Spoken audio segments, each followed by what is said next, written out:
السلام علیکم۔ ملکواس سے ثقلین صابری کی رپورٹ۔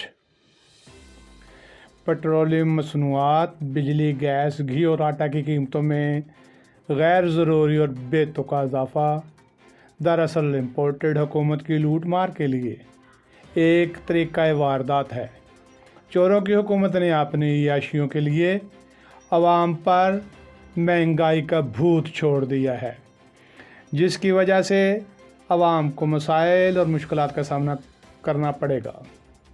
ملک بھر کی طرح ملکوال ضلع منڈی بہاؤالدین میں بھی پی ٹی آئی رہنما وسیم افضل چند صاحب کا MPA اور نذر محمد گوندل صاحب کا MNA کی قیادت میں ملکوال اور گرد و نواح سے عوام کی کثیر تعداد نے شرکت کی۔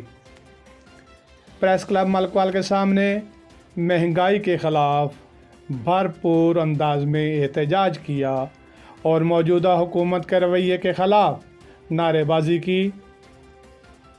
PTI رہنما وسیم افضل چند اور نذر محمد گوندل اور دیگر رہنماؤں نے لوگوں سے خطاب کیا۔